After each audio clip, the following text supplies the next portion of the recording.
बिस्मिल्लाहिर्रहमानिर्रहीम। अल्लाहुम्मा सल्ली अला मुहम्मद व अला आलि मुहम्मद साहिब ताज वल मिराज वल बुराक वल अलम दाफिल बलाई वल वबाई वल कहत वल मरज वल अलम। देखती आँखों और सुनते कानों आपको वारिस अली का सलाम पहुँचे। आज मैं हाज़िर हूँ यादगार मालूमाती ज़ख़ीरा के साथ। नाज़रीन, हमने उस वक्त पिछले पार्ट में हमने कहोटा प्लांट की जो सीरीज़ की थी उसके बारे में हमने आपको बताया था कि कहोटा प्लांट को जिसने तामीर किया वो डॉक्टर इकबाल वाला साहब हैं। हम यहाँ तक पहुँचे थे कि ज़ाहिद अली अकबर साहब ने जब बोर्ड के सामने कुछ गुजारिशात पेश की जो कि बोर्ड गुलाम इसहाक खान, आगा शाही और एनजीए काजी पर मुश्तमिल था, तो ये बोर्ड खुलकर तावन नहीं कर रहा था। यहाँ तक हम पहुँचे थे। तो अब इससे आगे हम चलते हैं। तो अब आगे हम चलते हैं इंशाल्लाह कि जब ज़ाहिद अली अकबर साहब ने इस अदम तावन की शिकायत जनरल ज़ियाउल हक साहब से लगाई तो उन्होंने उनको मशवरा दिया कि आप बराह रास्त जो भी बात करनी है वो उस वक्त के वज़ीर आज़म जनाब जुल्फ़िकार अली भुट्टो साहब से बात करें। दूसरे दिन दोनों की मुलाकात हुई तो ज़ाहिद अली अकबर साहब ने तमाम मसाइल वज़ीर आज़म पाकिस्तान के गोश गुजार कर दिए और उन्होंने जब भुट्टो साहब ने जब ये सुना और बोले आपको जो भी इख्तियारात चाहिए आप वो कल कागज़ पर लिख कर बोर्ड के सामने पेश कर दें और मैं इसहाक खान से कह दूंगा कि वो इस पर साइन कर दें। लेकिन उन्होंने शहादत की उंगली को ऊपर उठाया और कहा कि मुझे एटम बम चाहिए और हर हाल में चाहिए। ज़ाहिद अली अकबर साहब ने यस सर कहा, सैल्यूट किया और चले गए, वापस आ गए। उस रात उन्होंने एक कागज़ पर पाकिस्तान की तारीख के इंतहाई वसी इख्तियारात की फहरिस्त मुरतब की और अगले रोज़ लेकर न्यूक्लियर बोर्ड के सामने पेश हो गए। गुलाम इसहाक खान ने पेपर पढ़ा तो यकीन मानिए कि उनके पसीने छूट गए और उन्होंने ज़ाहिद अली अकबर को मुखातब करके कहा, ब्रिगेडियर, जो इख्तियारात तुम मांग रहे हो वो तो इस वक्त वज़ीर आज़म पाकिस्तान के पास भी नहीं है। ज़ाहिद अली अकबर साहब ने यह सुना तो फ़ौरन अपनी कुर्सी से उठे और कहा, मुझे प्राइम मिनिस्टर साहिब ने एटमी प्लांट को काबिल अमल बनाने का कहा है, काबिल अमल बनाने का काम सौंपा है जो इन इख्तियारात की अदम मौजूदगी में मुमकिन ही नहीं है। अगर आप इसकी मंजूरी नहीं दे सकते तो मैं अभी जाकर वज़ीर आज़म साहब को से माज़रत कर लेता हूँ। बकौल ज़ाहिद अली अकबर, गुलाम इसहाक खान ने आगा शाही और काजी की तरफ देखा और फिर मायूसी के आलम में सर हिलाकर मेरी दरख्वास्त पर साइन कर दिए, जिसके बाद अजीम मंसूबे के लिए ज़ाहिद अली अकबर को अजीम इख्तियारात मिल गए। वो इख्तियारात जो उस वक्त के पाकिस्तान के वज़ीर आज़म जनाब जुल्फ़िकार अली भुट्टो साहब के पास भी मौजूद नहीं थे। हमारे लिए जगह का इंतखाब सबसे बड़ा मसला था। ज़ाहिद अली अकबर साहब ने चंद जियोलॉजिस्ट हजरात से मिलकर जेहलम के नज़दीक सतह मुर्तफ़ा पर एक पॉइंट पसंद किया था, लेकिन मुझे वो जगह सिक्योरिटी के हवाले से ज़्यादा पसंद ना आई। दूसरा, वो दारुल हुकूमत से निस्बतन दूर थी और सिंगल हाई की वजह से इस पॉइंट पर ट्रैफिक का भी रश ज़्यादा था। लिहाजा मुझे खदशा था कि हम इस जगह अपनी सरगर्मियाँ ज़्यादा देर तक नहीं छुपा सकेंगे। लिहाजा जब मैंने अपनी रिपोर्ट पेश की तो बोर्ड ने मेरे एतराज़ात से इत्तफाक किया। इसके बाद हम ज़्यादा बेहतर और इंतहाई महफूज जगह की तलाश में निकल खड़े हुए। हमने बहुत सी घाटियाँ, वादियाँ और मैदान खंगाल मारे, लेकिन हमें कहोटा से बेहतर मकाम नहीं मिला।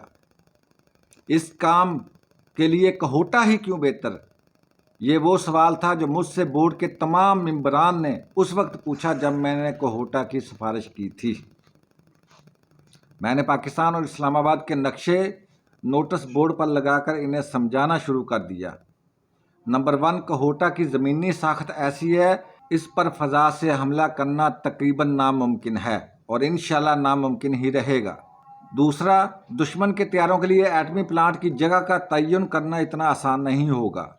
नंबर 3, आम गुजरगाहों से दूर होने के बायस हम इस मंसूबे को उस वक्त तक खुफिया रख सकते हैं जब तक हम चाहें या जब तक हम अपना हदफ नहीं हासिल कर लेते। नंबर 4, इस्लामाबाद से बहुत करीब होने के बायस आला हुकाम बगैर किसी प्रोटोकॉल और बगैर किसी शोर शराबे के किसी भी वक्त इसका मुआयना कर सकते हैं। इसके अलावा मैंने बोर्ड को जगह के बाज़ ऐसे पहलू भी बताए जो कि मैं सिक्योरिटी रिस्क की वजह से आपको नहीं बता सकता और अखबार में शाया नहीं करा सकता। बहरहाल इस तवील मीटिंग और बेशुमार सवालों जवाब के बाद इस्लामी दुनिया के पहले न्यूक्लियर प्लांट की तामीर के लिए कहोटा का तयन हो गया। मैंने अगले चंद माह में कहोटा प्लांट का नक्शा बनाकर पेश कर दिया। हमने इस नक्शे में एटमी रिएक्टर की हिफाजत को मुकम्मल तौर पर मद्देनज़र रखा। अब अगर बुलंदी से कहोटा प्लांट को देखा जाए तो वो मुख्तलिफ इमारतों में से इस इमारत का तयन करना इंतहाई मुश्किल होगा। दूसरा पहलू जो हमारे मद्देनज़र था वो एक इमारत से दूसरी इमारत के दरमियान एक महफूज फासला, ताकि अगर खुदा न खास्ता कहोटा पर फ़ज़ाई हमला हो तो एक इमारत पर गिराए गए बम से दूसरी इमारत मुतासर ना हो। बहरहाल नक्शा मंजूर हो गया, जिसके बाद हम लोगों ने एटमी रिएक्टर की तामीर के लिए दिन रात एक कर दिया। ख़जाने का मुंह खुला, अफरादी और तकनीकी क़ुव्वत की फरावानी थी। हम दुनिया के किसी भी कोने से बनने वाली चीज़ की फरमाइश करते, ज़ाहिद अली अकबर साहब अगले रोज़ वो हमारे सामने पेश कर देते। पाकिस्तान के तमाम सफारतखानों को खुसूसी तौर पर हुक्म जारी कर दिया गया था कि हम जिस चीज़ का भी आर्डर करें वो हर कीमत पर फ़ौरन ख़रीद कर फ़ौरन भेजी जाए। तीनों टीमों की तरतीब कुछ यूँ थी। डॉक्टर अब्दुल कदीर खान साहब हम सब के सरबराह थे। वो हमें जो बनाने का हुक्म देते, मेरी टीम फ़ौरन इस हिस्से की तामीर शुरू कर देती, जबकि मेरी टीम को इस तामीर के लिए जितना पैसा और जो वसाइल दरकार होते वो हमें ज़ाहिद अली अकबर साहब मुहैया करते। बहरहाल इस वक्त हम सब में एक लगन, एक तड़प और कुछ करने की शदीद ख्वाहिश थी। हमने दिन देखा ना रात देखी। बाज़ औक़ात तो ऐसा भी होता कि हम पूरा दिन बगैर कुछ खाए पिए गुजार देते। रही नींद तो जितनी देर ये प्रोजेक्ट जारी रहा हम में से हर शख्स ने 4 या 5 घंटे से ज़्यादा नींद हरगिज़ नहीं ली। बहरहाल हमारी मेहनत रंग लाई और अल्लाह पाक ने करम किया और हम इस्लामी दुनिया का पहला एटॉमिक रिएक्टर बनाने में कामयाब हो गए। नामुकम्मल तकनीकी महारत, वसाइल की इंतहाई कमी और वसी आलमी दबाव के बावजूद इस मंसूबे की तकमील किसी भी बड़े मोजज़े से कम नहीं थी।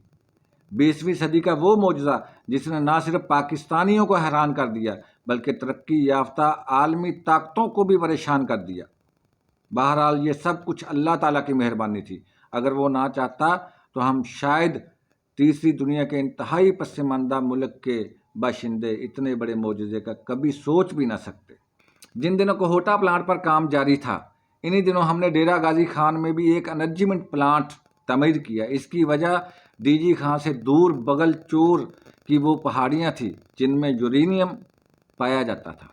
इस छोटे से एनर्जीमेंट प्लांट की तामीर से इस यूरेनियम को अफजूदा करने में सहूलत हो गई।